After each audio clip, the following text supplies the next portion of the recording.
Je voulais vraiment vous parler de Superman, mais j'ai réfléchi depuis quelques jours à faire cette vidéo parce qu'en sortant du film mercredi, je me suis posé pas mal de questions. Mon avis était globalement positif, mais j'avais pas vraiment le pourquoi du comment je n'appréciais pas totalement ce film. Quelques jours après, j'ai des réponses à mes questions. Bonjour à toutes et à tous, on se retrouve donc aujourd'hui pour parler du Superman de James Gunn. Je ne vais pas faire de partie sans spoiler ou avec spoiler, je pense qu'on est quelques jours après le film, et si vous allez voir cette vidéo, c'est que vous avez vu le film. En tout cas, c'est ce que j'imagine, je ne sors pas cette vidéo quelques heures après la sortie du film, là je pense que vous avez tous vu le film si vous allez voir cette vidéo. Comme je l'ai dit en introduction, mon avis sur le film en sortant du film était hyper partagé. Globalement positif, j'en ai parlé avec un proche après le film, je lui ai dit que j'avais apprécié, mais qu'il y avait des trucs qui me gênaient dans le film, mais j'arrivais pas à trouver les mots, j'arrivais pas à trouver exactement ce qui me gênait totalement.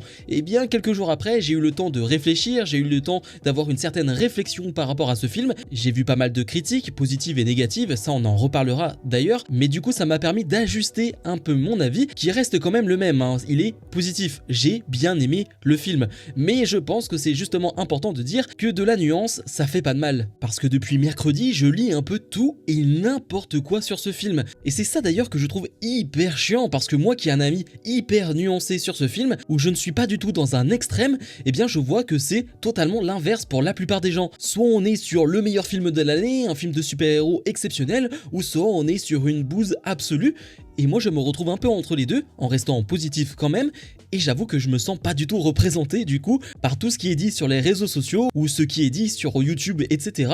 Du coup je me sens vraiment très à part. N'hésitez pas à me dire en commentaire de cette vidéo si vous êtes un peu comme moi, c'est-à-dire que vous avez un avis positif sur le film, mais que vous relevez quelques défauts, quelques problèmes sur le film, qui fait que vous pouvez pas aller plus loin qu'un avis positif sans aller dans l'extrême. Alors là vous l'avez compris, je ne suis pas encore rentré dans le film, mais c'était pour expliquer un peu tout le contexte, et en parlant de contexte, en termes de Superman, il y a quelques années, je ne m'y connaissais pas du tout, mais alors vraiment pas du tout, mais j'ai lu quelques comics depuis. Il y a quelques jours, j'ai rattrapé le Superman de 78, que j'ai trouvé assez sympathique. Alors bien sûr, le voir avec des yeux de 2025, c'est compliqué en termes d'effets spéciaux, mais l'histoire était assez sympathique, et surtout, ça m'a permis de comprendre un peu pourquoi ce Superman-là était autant apprécié à l'époque, pourquoi Christopher Reeve dans ce rôle de Superman était aussi apprécié, et surtout, je retrouve des airs du Superman-là dans le Superman de 2025, parce que oui, vous l'avez compris et vous le savez très bien, on n'est pas du tout sur le Superman de Zack Snyder, et d'ailleurs vous avez très vite compris que dès que la critique était dans l'extrême, dans la hate extrême, on y voyait derrière des fans absolus de Zack Snyder.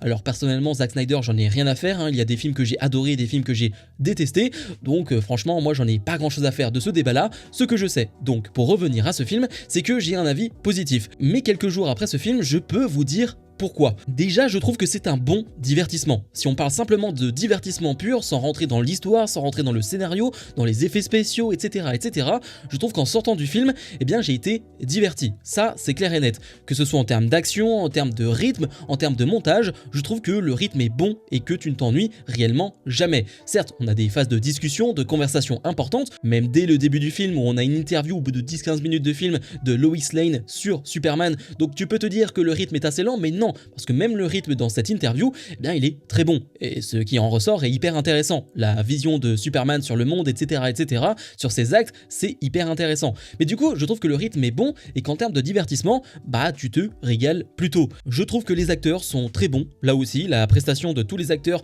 notamment de David Corenswet et de Rachel Brosnahan dans le rôle de Lois Lane, c'est vraiment excellent, il n'y a pas grand chose à en dire. Je pense quand même que celui qui sort du lot, et je pense qu'on est tous d'accord là-dessus, c'est Nicholas Hoult dans le rôle de Lex Luthor, un acteur que j'aime beaucoup, Nicholas Hoult, que j'ai vu d'ailleurs dans le film de Clint Eastwood, Juré numéro 2, qui était déjà très bon dans ce film, dans le rôle principal, et là je le revois mais dans un rôle totalement différent, dans le rôle de l'antagoniste ultime de Superman, Lex Luthor. Je l'ai beaucoup apprécié, et c'est une partie du film que j'ai beaucoup aimé, la façon dont Lex Luthor a été portrayé, la façon dont il a été mis en place dans cet univers, et surtout la haine qu'il a pour Superman, on la ressent tellement, mais seconde une où on le voit. Et ça, c'est quelque chose que j'ai beaucoup aimé. Il est assez charismatique, il a des propos hyper intéressants, même si bien sûr on n'est pas d'accord avec lui, mais ce qu'il en ressort, c'est intéressant. J'aime bien les différents costumes, globalement. Le costume de Superman, quand je l'avais vu en photo, et je n'ai vu qu'une bande-annonce, j'ai essayé de pas trop me spoiler, ben je le trouvais correct, mais sans plus. Là, dans le film, j'ai vraiment bien aimé. J'ai vraiment beaucoup aimé ce costume-là. La musique aussi, je l'ai vraiment apprécié. Je sais que ça fait pas mal débat. Moi, je l'ai beaucoup aimé. Alors bien sûr, il y a un thème qui revient de temps à autre qui est magnifique, mais globalement, la musique, je l'ai bien aimé. Là, vous l'avez compris, je suis dans les points positifs. Globalement, les scènes d'action sont très bien filmées. Je dis bien globalement parce que dans les points négatifs, on va en reparler, mais je trouve que c'est pas Superman qui a les meilleures scènes d'action, et pour moi, c'est un petit problème dans ce film. Mais oui, on a des scènes d'action avec Mr. Terrific qui sont vraiment très bonnes, très souvent en plan séquence, c'est une habitude de James Gunn de filmer ses scènes d'action en plan séquence. On l'avait vu sur les Gardiens de la Galaxie, notamment, ou même dans The Suicide Squad, les plans séquences sur les scènes d'action, il adore ça, la caméra qui tourne autour de l'action, il adore faire ça, et c'est totalement le cas dans cette scène d'action où Mr. Terrific va défendre Lois Lane. C'est sans doute la meilleure scène d'action du film, je dirais. Mais pour en venir donc aux points négatifs, aux choses qui m'ont un peu dérangé, c'est que finalement, on le savait, ce n'est pas une origin story, et c'est directement mis en place au bout de quelques secondes de film, où on te dit que Superman est Superman depuis 3 ans, qu'il est en train de se battre même en ce moment même, et on est dans l'action directement. Superman est en train de prendre sa première raclée, donc on est directement dans l'action. Et ça, c'est pas forcément un problème. James Gunn en a parlé en interview, et il y a des scènes, des choses, des origin story qu'on ne veut plus voir au cinéma. Et je suis d'accord, l'origin story de Superman, on l'a vu, revu et revu, on n'est pas forcément obligé de la revoir. Donc ça, c'est pas quelque chose qui me gêne. Le problème de tout ça, c'est que vu que Superman est déjà bien ancré dans ce monde, eh bien toutes ces relations sont aussi bien ancrées, sont déjà présente. Et du coup, moi en tant que spectateur, j'ai du mal à m'investir dans ces relations-là. Je pense notamment à la relation qu'il a avec le Justice Gang mené par Green Lantern. Et bien du coup, vu qu'ils s'entendent très bien, vu qu'ils se connaissent très bien, parce qu'ils font équipe depuis déjà un moment, ils ont une certaine connexion. Mais vu que moi, je ne l'ai pas vu cette connexion, je ne connais pas leur relation réelle, à part le fait que Superman est Superman depuis 3 ans, eh bien je n'ai pas vu tout cela à l'écran, vu qu'on est en plein dans l'histoire. En fait, on arrive en plein milieu d'une histoire, entre guillemets. Eh bien j'ai vraiment du mal à me placer, à me positionner dans cette histoire-là, vu que j'arrive en plein milieu de cette histoire, et c'est voulu, encore une fois, c'est un parti pris qui est voulu, j'ai vraiment du mal. Autant je crois à la relation entre Lois et Superman et Clark Kent, j'y crois totalement dès la première scène, et c'est ça qui est très bien, dès cette première scène d'interview, comme je vous l'ai dit, elle est vraiment excellente cette relation, et tout au long du film, je trouve que c'est ce qui maintient le film aussi. La relation entre Lois Lane et Clark Kent, il n'y a rien à dire, elle est excellente. Mais oui, la relation qu'il a avec le Justice Gang, eh ben on n'a rien vu. D'ailleurs, le Justice Gang, eh bien on n'a pas besoin de nous l'introduire parce que finalement on les connaît pas nous, mais Superman il les connaît, le monde les connaît, donc on n'a pas besoin de nous les introduire, donc on n'a aucune introduction pour eux. Et ok, c'est un parti pris, encore une fois, moi ça me gêne un peu, je ne suis pas un spécialiste de Green Lantern, je ne suis pas un spécialiste de Mr. Terrific ou un spécialiste de Hawkgirl, donc je ne connais pas leur histoire, je ne connais pas leur passé ou quoi que ce soit, je ne sais pas ce qu'ils ont fait pour en arriver là, du coup moi ça me gêne en partie. Mais encore une fois, c'est un parti pris, c'est totalement voulu de la part de James Gunn. Et vu que James Gunn est dans ce total parti pris, eh bien il va vraiment très loin, c'est-à-dire que Lex Luthor, il introduit des concepts, il introduit des éléments hyper importants, comme si de rien n'était. L'endroit où il enferme toutes les personnes là dans cette espèce de CGI pas très joli à certains moments, eh bien c'est introduit de cette manière-là, et c'est comme ça, tu l'acceptes, parce que c'est James Gunn qui t'introduit son monde, mais tu n'as pas ton mot à dire. Et ça fait totalement sens, je ne dis pas que ça manque de cohérence, je trouve que c'est très cohérent, mais moi en termes de spectateur, j'ai du mal avec ce truc de c'est là, c'est présent, tu te tais, entre guillemets, c'est là depuis toujours. Lex Luthor, il est hyper intelligent, on te le vend comme ça de cette manière-là, et on le sait que Lex Luthor est l'homme le plus intelligent du monde. Si vous connaissez un peu Lex Luthor, vous le savez, mais tout ce qu'il va faire tout au long du film, avec énormément de technologie, avec énormément d'intelligence, avec énormément de moyens, eh bien juste tu l'avales, tu le gobes, et c'est à peu près tout. Parce que James Gunn a pris le parti pris que, eh bien dans ce monde-là, ceci existait, et c'est à peu près tout. On n'a aucune mise en place des éléments, tout est présent et c'est comme ça. Et du coup moi en tant que spectateur, mais ça encore une fois c'est très personnel, j'ai vraiment du mal avec ça. Je pense d'ailleurs que c'est mon plus gros problème avec le film, ce côté j'arrive dans l'histoire et finalement tout est déjà en place, tout arrive très vite, il y a un vrai rythme très bon dans le film, ça je l'ai déjà dit, mais du coup je ne dirais pas que je suis perdu, ce n'est pas le cas, je ne suis pas perdu, mais j'ai du mal à m'attacher à tous ces éléments là ou à croire, mais est-ce qu'il a vraiment envie que j'y croie à ce monde, ou finalement il a envie que je me dise que c'est un monde cartoonesque, que c'est un monde de super-héros, ça je n'en sais rien, mais bref. En tout cas, moi j'ai du mal avec ça, encore une fois, c'est très personnel. Pour continuer dans les choses qui me gênent un peu dans le film, le climax. Le climax, je le trouve vraiment pas bon. Lorsqu'il se bat contre son propre clone, je trouve que c'est pas très beau parce qu'encore une fois, on va être dans la faille et du coup là on est que dans du CGI et je trouve ça pas très beau et pas très original non plus. Alors qu'on a eu des scènes d'action dans la ville, dans Metropolis, lorsqu'il se bat contre un kaiju, on est au milieu des immeubles et ça je trouve ça cool, même si la scène est très courte.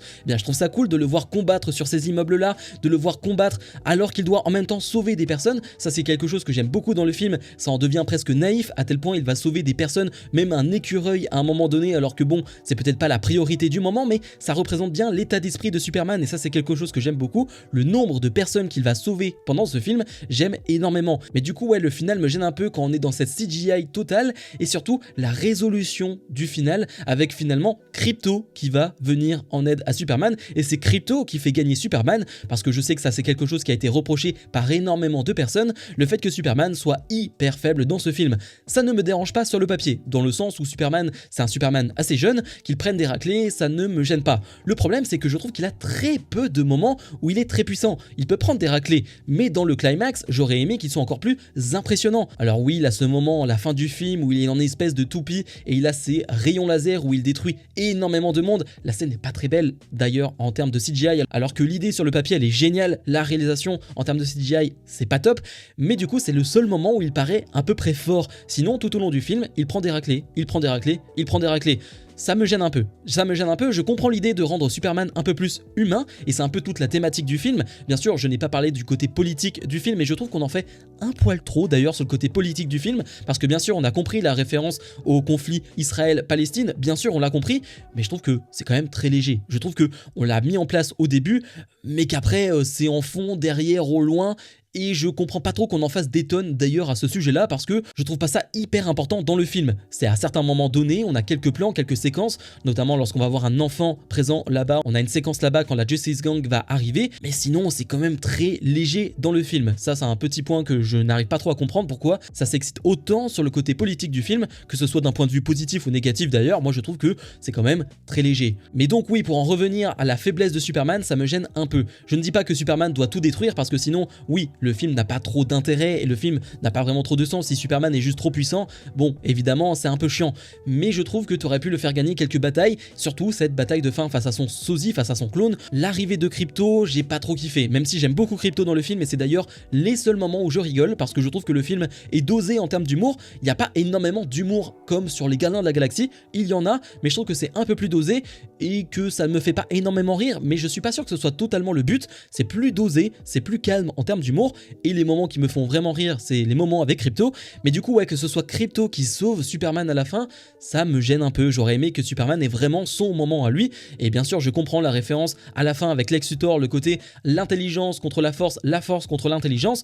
Il y a un vrai clin d'œil à ce niveau-là avec la phrase de Superman. Mais il dit cela et c'est Krypto qui l'aide. J'ai pas trop apprécié. Le moment que j'ai apprécié, c'est la fin du film où il y a justement le discours de Superman sur Lex Luthor dans la base de Lex Luthor. J'ai beaucoup apprécié. Le Superman qui parle d'humanité, qui parle de cette manière-là, j'ai beaucoup aimé. C'est sans doute l'un des meilleurs moments du film et j'ai eu les frissons à ce moment-là. Donc comme vous l'avez vu, j'ai pas mal de défauts sur ce film finalement. Ça n'en fait pas un film parfait pour moi, mais je passe un bon moment. En fait, les défauts ne me font jamais sortir du film, mais du coup, comme vous l'avez vu, ça me fait parfois pas rentrer totalement dans le film. Je pense que mon investissement sur le film n'était pas à 100% à cause de ce truc de on est déjà dans l'histoire et toi tu te débrouilles. Et je comprends, encore une fois, c'est un parti pris de la part de James Gunn, mais moi j'ai eu du mal à certains moments. Donc il m'a fallu donc plusieurs jours pour poser des mots sur mon avis réel sur ce film. Encore une fois, mon avis reste positif, mais il y a des points négatifs qui me gênent énormément. Et je pense que c'est important d'en débattre sans réellement se prendre la tête ou quoi que ce soit. Ça reste qu'un film, entre guillemets.